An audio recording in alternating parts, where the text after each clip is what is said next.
Mobil v ruke, slúchadlá na ušiach, ale aj križovanie, trate mimo železničných priecestí, či dokonca lozenie po vagónoch. Dieťaťu stačí pár sekúnd na to, aby sa doslova ocitlo v smrteľnom nebezpečenstve. Totiž na rozdiel od auta, vlak potrebuje až stovky metrov na to, aby zastavil. Čo najčastejšie ľudia na železnici podceňujú? Ako naučiť deti bezpečne sa správať v okolí železnic? Aj o tomto bude dnešný podcast Železníc Slovenskej republiky na prvej koleji.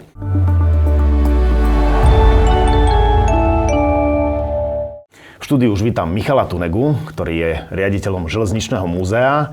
Dalo by sa povedať, že odborníkom od párnych rušňov až po súčasné bezpečnostné výzvy, takže myslím, že práve človek na práve túto tému. Dnes sa budeme baviť teda o tom, že koľaj nie je ihrisko. Vítajú na štúdiu. Dobrý deň, ahoj. Takže keď sa povie bezpečnosť detí na železnici, väčšina ľudí si povie, že to je predsa samozrejme. Rodič vyprevadí svoje dieťa, povie mu, že dávaj si pozor. A dieťa teda, povedzme, prichádza sa hrať niekde v blízkosti kolají. Ale skúsme sa teraz na to pozrieť z pohľadu rušňovodiča. Takže predstavme si konkrétnu situáciu. Dieťa stojí pri kolajniciach, klasika v dnešnej dobe, na ušiach slúchadlá, v ruke mobil, pozerá teda do telefónu a blíži sa vlak. A to dieťa ešte o ňom nevie, čo vidí rušňovodič a čo môže v takejto situácii urobiť. No, tých situácií môže byť v takomto prípade niekoľko. Závisí to od toho, aké je počasie, aká je viditeľnosť a podľa toho je vlastne aj ten rozhľad toho rušňovodiča. Keď je, dajme tomu, skoro ráno, je zimné obdobie, je horšia viditeľnosť, ten rušňovodič nemá šancu vidieť napríklad osobu v tmavšom oblečení na viac ako na desiatky metrov. To je vzdialenosť, na ktorú už on nestíha účinne zareagovať tak, aby proste zastavil pred tým človekom, pred tou osobou, dieťaťom. Takže on má tie možnosti veľmi obmedzené. Samozrejme, keď je dobrá viditeľnosť, môže osobu pohybujúcu sa v blízkosti kole, stojúcu pri kolaji, vidieť aj na väčšiu vzdialenosť na stovky metrov, ale hovorím, závisí to od situácie a naozaj závisí od toho, jak ide rýchlo ten vlak, aký ťažký je ten vlak a podľa toho vlastne dokáže alebo nedokáže s tým vlakom zastaviť po tú danú prekážku, po tú osobu. No podľa mňa hlavnou chybou je, že vôbec ktokoľvek, kto sa pohybuje v blízkosti kolají, predpokladá, že vlak zastaví. No, je to dosť problematické, akože toto si ľudia veľakrát neuvedomujú, či deti, či dospelí, že naozaj to, čo si hovoril v úvode, ťažký a rýchlo idúci nákladný vlak zastavuje stovky metrov. To isté znamená aj pri rýchlom osobnom vlaku, ktorý ide napríklad rýchlosťou 160 km za hodinu, čo je bežná rýchlosť pri expresných vlakoch na Slovensku, na koridorových tratiach. Naozaj z tejto rýchlosti nemá šancu zastaviť na dohľad. To čo reálne rušňovodič vidí pred sebou, čo môže vidieť, tak nemá šancu na tú vzdialenosť zastaviť. Keď hovoríme o deťoch, lebo teda náš podcast je smerovaný na deti, ktoré si dosť často neuvedomujú to riziko, ktoré sa v blízkosti železníc môže udiať, tak čo sú také najčastejšie chyby? Je teda okrem toho, teda, že povedzme má tie slúchadlá na ušiach alebo mobil v ruke, čo ešte sa môže stať na železnici? No, ako zásadná vec je pohyb ľudí mimo priestoru, ktorý je na to určený. Čiže de facto bežný cestujúci, bežný človek, ktorý príde do styku so železnicou, by mal výlučne prechádzať cez pricestia, cez priestor na to určený, čiže úrovňové križovania.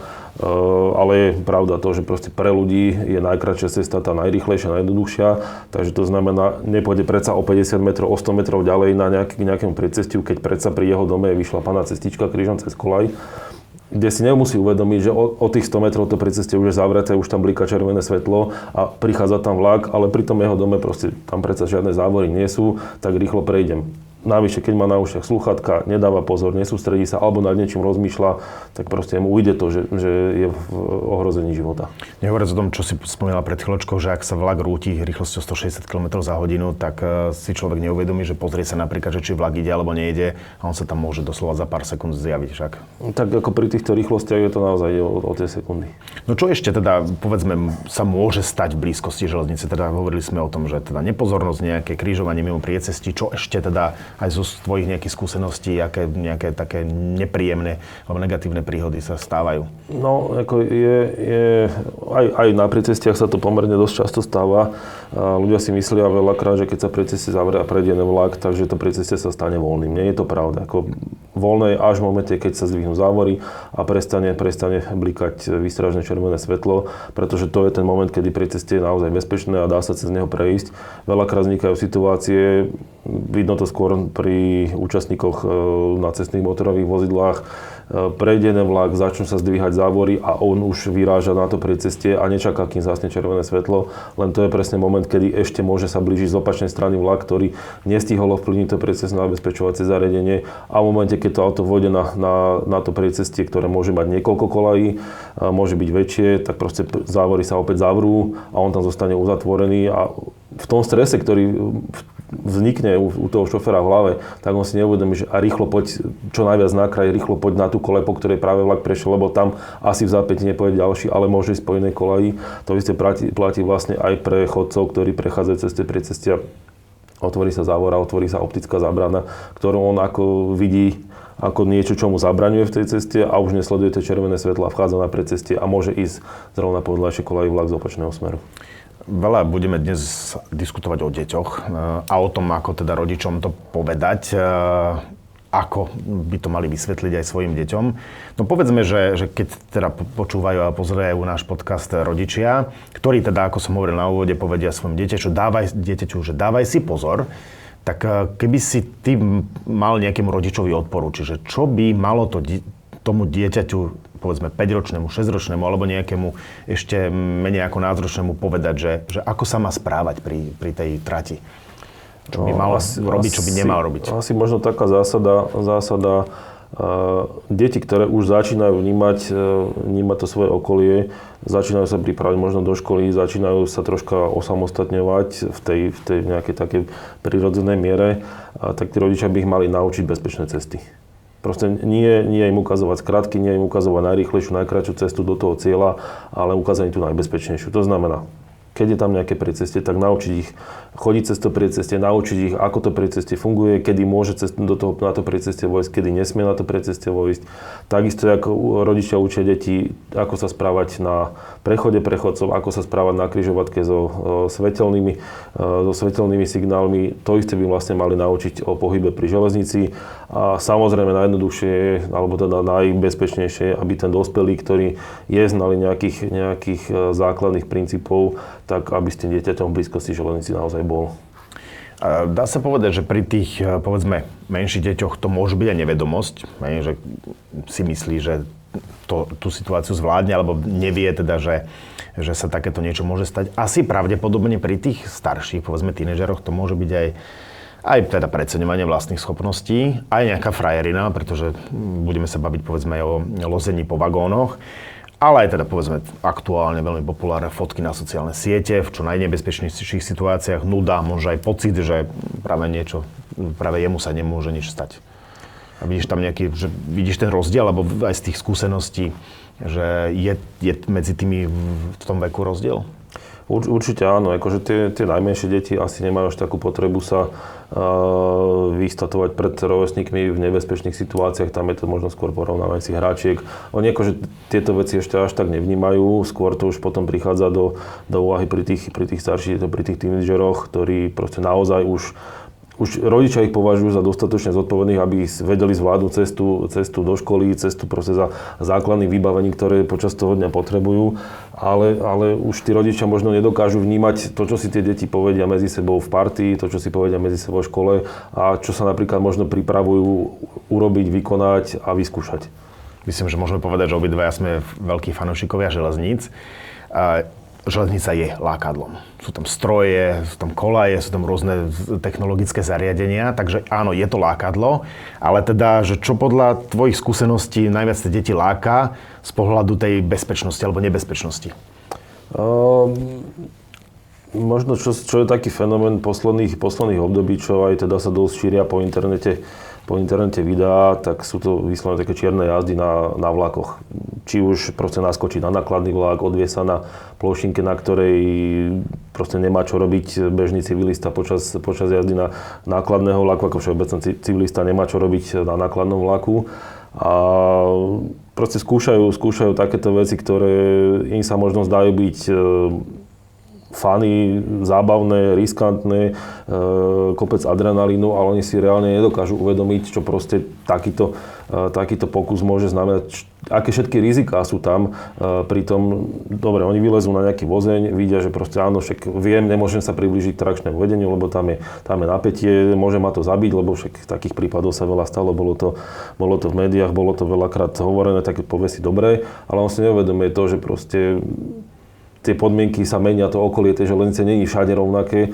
Sú tam rôzne zákutia, veľakrát konáre trčia proste do trate a to sú veci, ktoré ich môžu počas tej jazdy zasiahnuť, zhodiť ich z toho miesta, kde si možno myslia, že stoja bezpečne na tom vozni a už proste letia pod kolesa a vzniká vyslovene nebezpečná situácia. Akú úlohu podľa teba zohrávajú také, že kamaráti alebo nejaká partia? Takže povedzme, že lezie niekto na ten vozeň a potom ten zvyšok sa pridá alebo nepridá, alebo dokonca by som sa spýtal aj tak, že čo môžu robiť takto, že keď môj kamarát lezie si na vozeň, čo v takej situácii spraviť?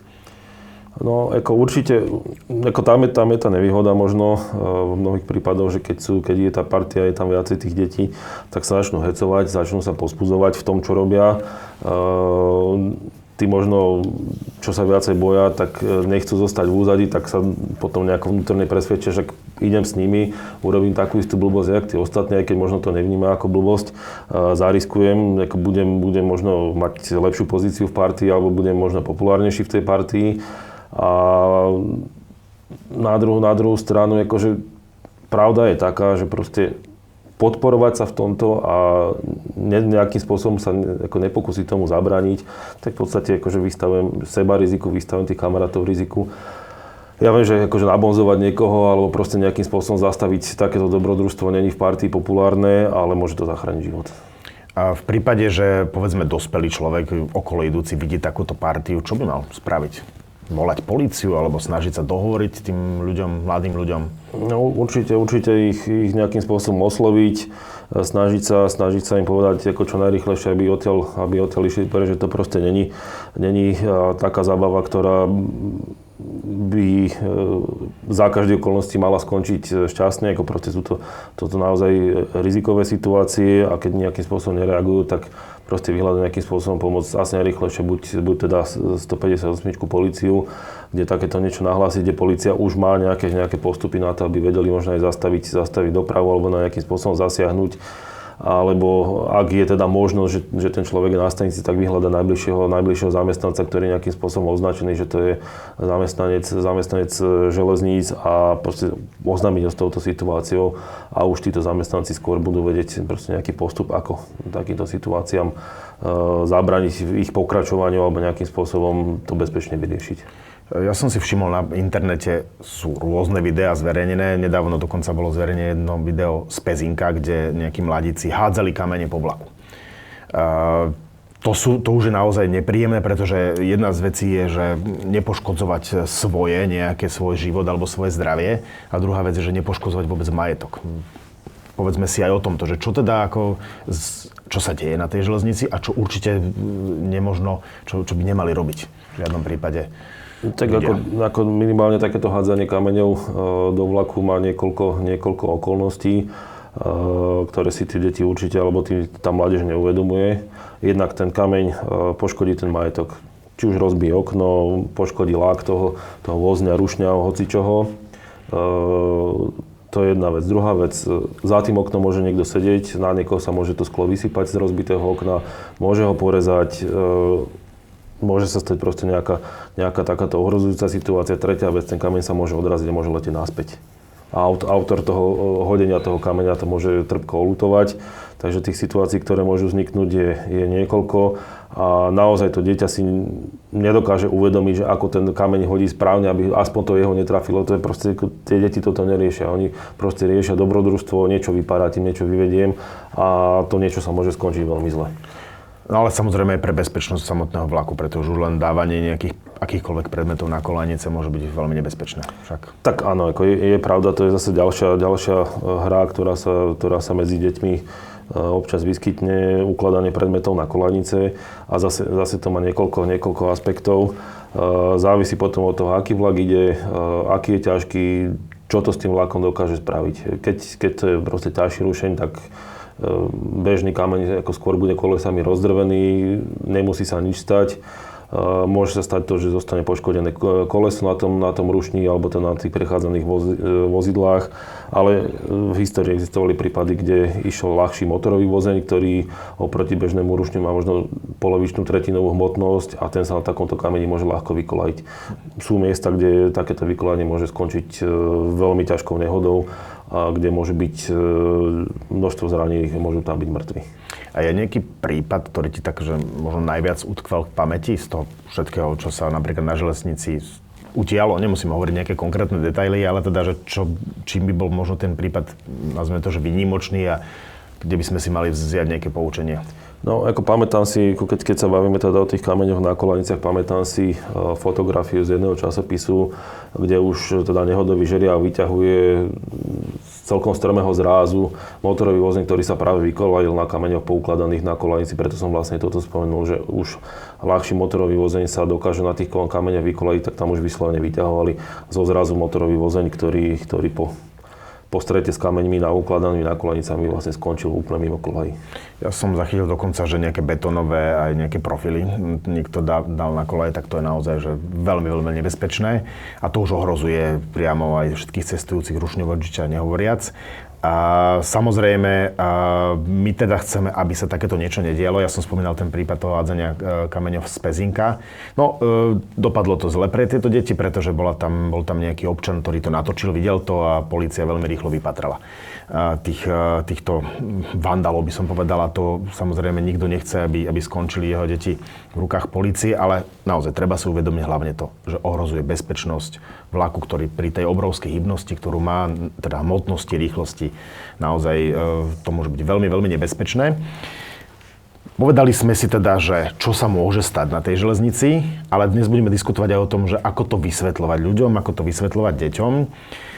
Takže pri kolajniciach si dávaj pozor. Čo to teda konkrétne by pre to dieťa malo znamenať? Ako zásadná vec, možno aby deti pochopili, čo vo všeobecnosti železnica znamená, aké to má rizika, tak je potrebné si vysvetliť úplne základy, ako čo sa na tej železnici deje, vysvetliť si, že naozaj ten vlak nezabrzdí tak rýchlo ako auto, ako bicykel, že proste tam ten vlak má niekoľkonásobne vyššiu hmotnosť, ktorá proste, je to spústa energie, ktorá s pohybom toho vlaku súvisí.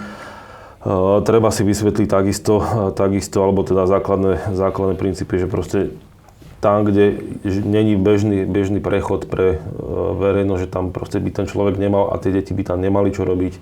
Už teda, keď niekto býva pri železnici, tak proste naozaj nehrať sa na tej železnici, pretože ten vlak príde naozaj rýchlo. Ten vlak, keď netuší, že tam je proste nejaká prekážka a on ide to plnou traťou rýchlosťou, tak naozaj veľmi rýchlo sa tam zjaví a to dieťa veľakrát sa možno nestihne zdvihnúť do tej kolaje, keď sa hrá pri kolaji.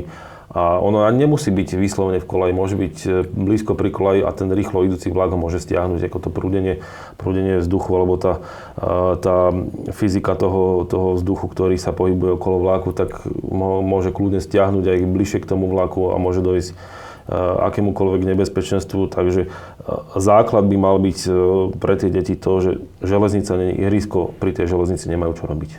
Ja si pamätám aj na prípad, a to dokonca v prípade tratí, ktoré sa môžu zjaviť opustené, že tam vlaky nejazdia. Máme niekoľko tratí také, že veľmi po nich vlaky nepremávajú. Nedávno na československom pohraničí medzi Sudomieřicami a Skalicou niekde nechodia vlaky. Išiel nejaký mimoriadny alebo merací vlak. Boli veľmi prekvapení ľudia, ktorí sa tam zvykli prechádzať teda aj so psíkmi a podobne, boli veľmi prekvapení, že taký vlak prišiel. Čiže netreba podceňovať ani toto, že ak sa aj vám zdá tá trať opustená, môže tam ísť povedzme merací vlak alebo nejaké údržbárske vozidlo a jednoducho nešťastie na svete. Ty si spomínal teraz ten priestor. Hovorí sa, že 3 metre, aj z jednej a z druhej strany kolaje sa nesmú zdržovať ľudia. Prečo je to tak teda? Je to práve kvôli tej fyzike toho prechádzajúceho vlaku. Tie 3 metre sú asi taká najbezpečnejšia, taká vzdialenosť, za ktorou už začína ten bezpečný priestor. ale vo všeobecnosti platí, akože železnica je tak rozsiahla sieť, že to sa proste oplotiť nedá. Aby sa nejakým spôsobom zabranilo absolútnemu prístupu verejnosti k železnici. Na druhú stranu nemalo by to ani potom až taký efekt, lebo na tej železnici sa môže predsa len dojsť k nejakému nešťastiu, musia tam mať prístup záchranné zložky. Takže vo všeobecnosti oplotiť sa tá železnica nedá a je to skôr o tom, aby tí ľudia pochopili, že proste železnica nie je ihrisko, železnica nie je priestor pre voľnočasové aktivity, železnica nie je priestor pre akékoľvek aktivity, ktoré s ňou nesúvisia. Proste ako náhle človek není zamestnanec, nemá tam čo robiť pri tej kolaji a má ísť v priestore, ktorý je vyhradený pre pohyb verejnosti, to znamená chodníky, parky, cesty a podobne, ale proste naozaj železnica není priestor na voľnočasové aktivity a na trávenie voľného času v tomto priestore. Keď už niekto chce vidieť niečo, železničnú techniku, nech príde napríklad do železničného múzea, však tam si to môže vyskúšať napríklad aj k nám a tam sa vieme napríklad rozprávať o tom, ako sa bezpečnejšie správať pri železnici a v okolí železnice. Skúsme si povedať niekoľko takých konkrétnych situácií, ktoré sa dieťaťu môžu bežne stať.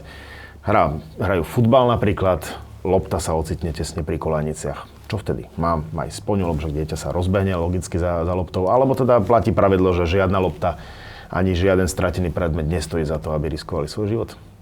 No určite, akože toto samozrejme platí, akože stratená lopta nestojí za stratený život, akože to jasné, ale tým deťom to proste je potrebné vysvetliť, aby to pochopili. Akože tá lopta sa dá zachrániť, tá lopta nie je stratená tým, že sa odkutula k železnici, len je dôležité, aby to dieťa pochopilo, že keď sa stane takáto situácia, tak je treba zavolať niekoho dospelého, ktorý vie tú situáciu vyhodnotiť, vie si proste pozrieť, že áno, ide vlak, blíži sa vlak, nejde vlak, môžem tam vojsť, môžem ísť pre tú loptu, môžem ju ísť zachrániť a môže pokračovať fotbal, alebo nie. Ale proste naozaj takéto veci treba nechať na dospelých. Tak ako deti učíme, keď náhodou sa hrajú v blízkosti cesty, že proste odkopneš loptu na cestu, neutekaj pre ňu. Už keď si tam sám, nie je tam dospelý, tak treba proste prísť ceste, poobzerať sa, pozrieť na jednu a druhú stranu tak ako na prechode a až keď nič nejde, tak ideme pre tú loptu a takisto pri cestom naspäť. Ale toto na železnici už je troška väčšie riziko, práve preto, že aj ten rušňovič nedokáže zabrzdiť hocikedy pred tou prekažkou, pred pohybujúcou sa osobou, tak ako napríklad šofér idúci v aute nejakou mestskou zástavou, kde môže aj očakávať, že proste niečo sa ide diať alebo môže tam vybehnúť dieťa, tak skôr zareaguje, skôr dokáže zareagovať, má tú šancu, tak to dieťa by malo na základe vysvetlenia rodičov pochopiť, že proste ako náhle dojde k takémuto niečomu a pri železnici, tak proste už to radšej nechá na tých dospelých. Povedať, kopli sme loptu, nikto to dieťa za to nezbie, proste je hra, lopta odletela nejakým smerom, bola tečovaná alebo čokoľvek, akože tak ide dospelý to vyriešiť túto situáciu a za minútu sa pokračuje vo futbale. Nestojí to naozaj za ten detský otázne život. je, či tí dospelí sú naozaj vždy pozitívnym vzorom pre tie deti, lebo bavili sme sa o tom, že sa nekrižujú teda kolaje mimo priecestí, že keď sú závory spustené a ešte nevidno vlak, že sa tiež nekrižuje trať, ale nie je to možno práve aj tým, že tí dospelí tiež nemajú dobré návyky a tie deti jednoducho prevedú aj cez tie spustené závory? No áno, je to bohužiaľ tak, ako hovoríš. Ani tí dospelí nemajú také návyky, aby sa dokázali bezpečne pohybovať na tej železnici. Vidíme predsa len, koľko je nehôd s účasťou verejnosti, či už to je na tých priecestiach, či už to je mimo priecestí. A to znamená, že to sú všetko ľudia, ktorí niečo podcenili vo vzťahu k tej železnici a došlo k nejakej nehodovej udalosti.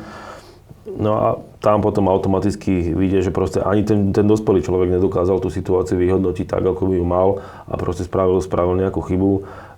A ťažko tam potom predpokladá, že takýto človek by dokázal správne tomuto dieťa nasmerovať alebo tie deti nasmerovať tomu, aby sa vedeli správne pohybovať pri tej železnici. Čo je možno zase úloha potom napríklad také inštitúcie ako naše múzeum, kde sa s návštevníkmi rozprávame ľudskou formou, kde sa snažíme im nejakým spôsobom aj o tej bezpečnosti niečo povedať, kde aj pri prehliadke múzeum tým, že kráčame aj pomedzi koleje, tak sa vyprávame napríklad o tom, že už keď musíme ísť cez kolaj, tak proste nebudeme stúpať na kolajnicu, pretože tam sa dá šmyknúť, môže vzniknúť nejaká nebezpečná situácia. Takisto, keď tam máme školy, tak sa vyprávame o tom, ako sa správať na priecestiach, ako to pri ceste funguje, keď ideme s rodičmi autom, tak to auto už môže na to prieceste vojsť po vykrižovaní s vlakom a podobne. Čiže treba sa s tými deťmi už od toho momentu, keď oni dokážu nejakým spôsobom vnímať okolie, už treba sa s nimi o takýchto veciach rozprávať, treba sa o tom rozprávať, ako je to správne, čo treba robiť, ako treba robiť. A možno ich aj v niektorých situáciách naučiť, že proste upozorniť toho dospelého, že mamina, tatino, babka, detko, nerobíme toto správne, nevymyslel si to správne, tuto nemáme čo robiť, musíme ísť takto naokolo. A predsa len že ten dospelý sa potom zahambí, že malé dieťa už niečo pozná lepšie ako on a dokáže ho nasmerovať na lepší chodníček. Ty sa dosť často teraz stretávaš aj s deťmi aj na nejakých prednáškach, alebo aj povedzme na takýchto sprievodných podujatiach, ktoré sú aj povedzme v tom železničnom múzeu. Myslíš, že funguje na deti takéto strašenie, že ak tam pôjdeš, zabije ťa vlak? Alebo nejaké strašenie vôbec? No, strašenie ani nie, to není úplne dobrá cesta. Zoberme si film Obecná škola, kde proste riaditeľ vyhlasoval nejaké upozornenie na oblizovanie namrznutých predmetov v zime a vtedy mu to ten učiteľ dobre povedal, akože na čo zbytočne upozorníte deti na rizika a to platí do dnešných dní. Radšej si povedzme, ako to je správne, nie upozorňujem na to, čo sa môže stať, nie strašiť tie deti, ale proste len im ukázať ten správny smer, to, čo by sa malo spraviť a zbytočne ich neupozorňovať na tie rizika, lebo možno predsa len sa medzi nimi snáde niekto, kto to bude chcieť risknúť, kto to bude chcieť vyskúšať. Práve preto to bude chcieť vyskúšať. A práve preto to bude chcieť vyskúšať, takže poďme tomu predchádzať a poďme len hovoriť o tom, ako by sa to malo robiť. Ináč zase faktom je, že keď sledujem rôzne videá, špeciálne napríklad na železničných priecestiach, kde sú kamery, niekedy mi rozum zastáva, že čoho všetkého sú schopní tí ľudia, akého skratového konania na tých priecestiach urobiť. Takže naozaj, tak ako si pred chvíľočkou povedal, neriskovať, nevchádzať, pretože v momente, ako sa človek dostane do stresovej situácie, vtedy skratovo koná a potom samozrejme príde k veľkému nešťastiu. Tak je to pravda, akože už keď si zoberieme len tú samotnú cestnú dopravu, veľakrát aj ja som sa ponáhľal, potreboval som niečo stihnúť, alebo ja som sa neponáhľal, videl som okolo seba sa ponáhľať ľudí, videl som preletelo okolo mňa auto 80-90 km rýchlosťou a aj tak som na ďalších semaforoch som stal vedľa neho, na ďalších semaforoch som opäť stal vedľa neho, proste ako v tej mestskej premávke sa ničomu nič sa nezlepší s tým nejakým riskovaním, zvyšovaním rýchlosti. A keď si to človek naozaj preráta, že letím, ponáhľam sa, naozaj ako strašne veľa veľkú vzdialenosť by človek potreboval prejsť vyššou rýchlosťou, aby sa tá úspora času nejakým spôsobom zásadnejšie prejavila. Čiže je lepšie ísť troška pomalšie a venovať tú ušetrenú energiu na premýšľanie. Áno, a samozrejme železnice sú na to, aby nám slúžili, aby boli bezpečné. Cestovanie vlakom je aj komfortné, aj je to verejná doprava, je kapacitná. Takže chceme, aby tie vlaky boli bezpečné, aby sa na nich nič nestávalo a v tomto prípade naozaj platí pravidlo, že treba ísť z rozvahu radšej možno trošku skôr a hlavne treba si uvedomiť to, čo sme v našom podcaste povedali viackrát, že vlak je ťažký, vlak ide rýchlo, tá hybnosť, tá obrovská energia je taká, že on jednoducho nezastaví. Ani auto nezastaví hneď, ale vlak už vonkoncom nie. Keby si ešte tak mal možno na záver zhrnúť, že čo by si teda odporúčal aj deťom, aj rodičom, možno že aj médiám alebo školám, že čo by to v oblasti bezpečnosti na železnici mali robiť?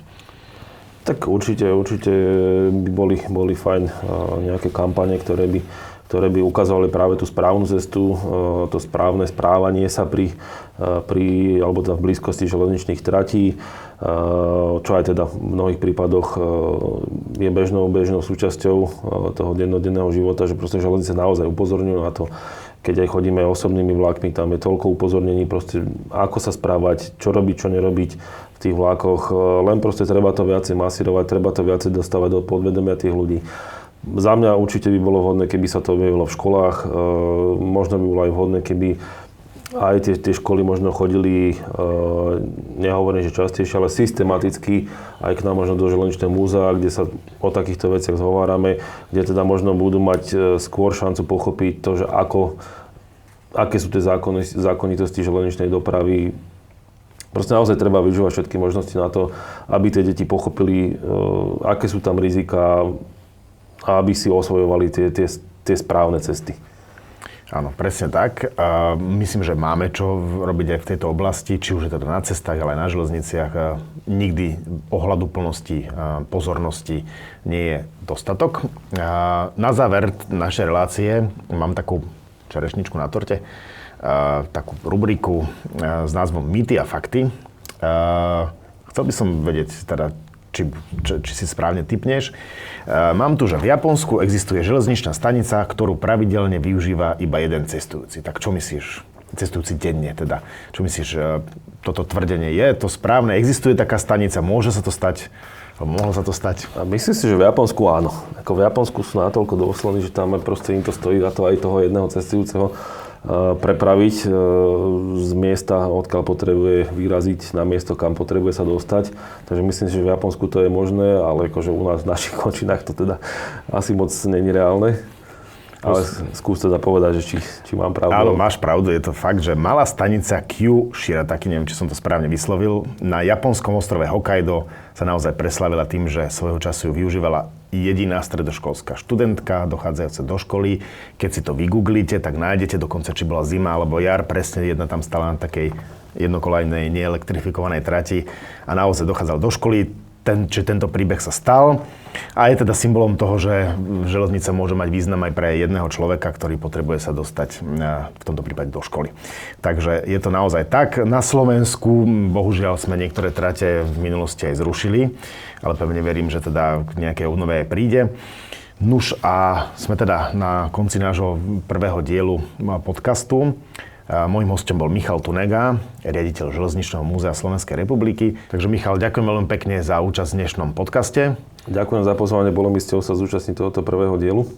Nuž a vám, milí diváci a poslucháči, ďakujem za pozornosť a teším sa pri ďalších epizódach. Majte sa pekne.